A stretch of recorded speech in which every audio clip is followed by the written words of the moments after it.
Hi, America. It's me, the Mental Monster. My name is Robert Welch. I'm going to tell you right now why I'm the Mental Monster. What made me have mental illness? I'm going to tell you right now. I haven't told but 2 other people in my entire life, so I might cry through this. I also want to apologize for the noise in the camera and stuff. I'm poor and I haven't got new one. Any rate, June 6th, 1973. I'll start about 2:30. I could go further in the day if you want. That's fine. June 6, 1973, 2:30 in the afternoon. I'm sitting in my 2nd grade class in the front row because I'm in love with my teacher. I didn't know it at the time, but it was a crush. And the teacher says, all right, 4 days left to school. We are going to study about nature.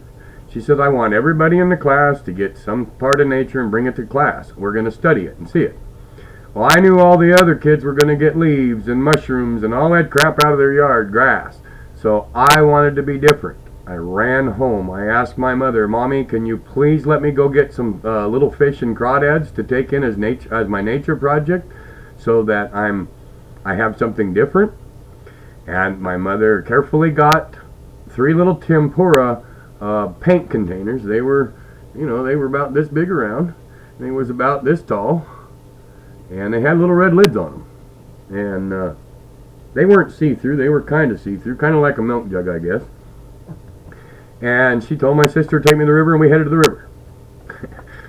On the way to the river, we passed lots of people, and we said hi to them. We just passed them. We talked. We got down the river. We got our fishing done, and we decided to come home. On the way home, I heard my sister say something.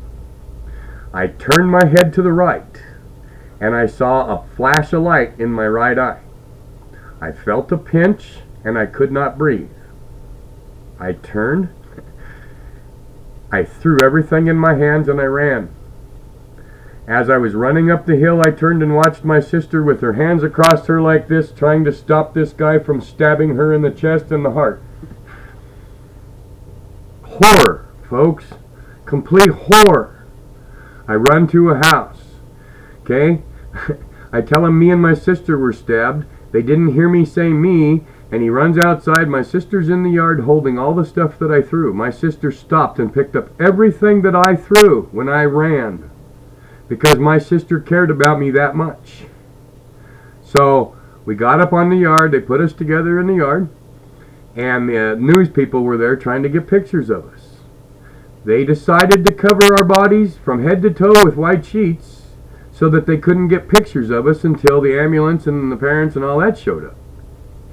So we're laying under white sheets dead in our head because we know they've given up on us because they've covered us with white sheets. My mother shows up and her kids are laying on the ground in white sheets. And then they load my sister into an ambulance. They're not loading me into an ambulance. They keep saying the little girl's babysitting the boy. And until we find the little boy's mother, we cannot do anything. My mother kept saying, that's my son. No, it isn't. Your daughter's babysitting him. It's my son, my mother. She argued and argued and argued. Guess what? They finally took me to the hospital. They finally understood that I was her boy. Because people don't fucking care in this world. And then it kept going. The guy who stabbed us parents came to the hospital, and they followed us from school every day, and they hurt us, and every time we'd say they were hurting us, the United States of America would say, oh, we can't touch them, we can't do anything to them until they harm you. Folks, the United States government lets people harm you every day. If you are raped and you go into a courtroom, they fucking bash your head, they fucking treat you like a whore in the courtroom, and they make you feel worse, and your post-traumatic stress disorder because you were raped is worse. You do not understand how to handle victims. I was a victim. I've been a victim for a long time.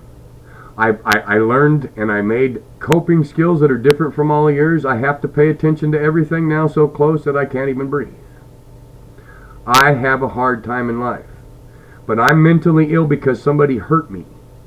And I'm mentally ill because when I reach out to get the help, it costs me too goddamn much money, and they know I don't make enough money to cover it. Or when I do get it free, they take it away from me because they say I make too much money. America needs some changes, folks. I am mentally ill because some guy named Arnold thought it was okay to kill 2 children. Well, folks, when I hear that you tell people to go as the buddy system and hold hands or be with somebody else when you're out walking. Folks, I was the buddy system in 1973, and the buddy system didn't work for us. We both almost died. In fact, we were the only ones that survived the guy. We had to watch for 8 years as little girls died, and our court system said, oh, we don't have enough evidence to convict him. Yet here, 9-year-old boy, 10-year-old boy, 11-year-old boy, here, look at these naked pictures of these dead girls that this guy killed. Check this shit out. You need to fucking see these dead bodies, because that's what he did to people. Folks, I know what the motherfucker did to people. I went through it with him. He said things in court with me that if anybody else would have fucking said in America, they would have been jailed. They would have been fucking watched so close. He said it was different to stab people than it was to stab a fish or a log or something. And he did it with the most evil eyes in the whole world. And they gave him fucking 18 months in a boys' home. And after 6 months they let him out, and I got followed by him after that. You do not understand fear. When you call the police and somebody's stalking you, they say we can't do anything. They've changed the laws a little bit now, but they're not better laws. Piece of paper don't fucking stop a stalker from killing you. America doesn't get it. It's all because the world's going too fast, and it needs to fucking slow down, and people have to start paying attention to their surroundings. If they don't, people die. America is not a healthy place because America is hurting. I'm mentally ill because somebody else did it to me, yet I'm treated like a monster by my government. Every time I say something or step up, I get thrown in fucking a jail cell type thing, and they fucking cram shit down your throat. Well, if you don't listen to them, you go to another fucking place, it's even worse. Well, I don't want to go to those places. Those places aren't for me. The outside world is for me, but I can't reach that outside world because people don't help people like me. That is why I am the mental monster. Because I was stabbed. I was stabbed so fucking deep with a fish fillet knife, and when he was done stabbing me and my sister, that knife was corkscrewed. Folks, I have taken the same kind of knife that he stabbed us with, and I have tried to corkscrew the blade several times in my life, and I don't even have the power to fucking corkscrew the blade. I can't even get it to bend.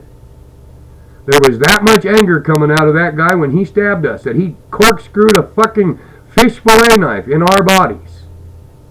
And if you don't understand that pain, you're never going to understand any pain in your whole life. I am afraid of everybody in the world because of that. And when I ask for help, they make me more afraid. So I'm afraid of you. Fear is a horrible thing. Yeah. I'm going to end it right there. This is the Mental Monster, and I will see you in the funny papers. Because if I'm not in the funny papers, I'm not sane. Have a nice day.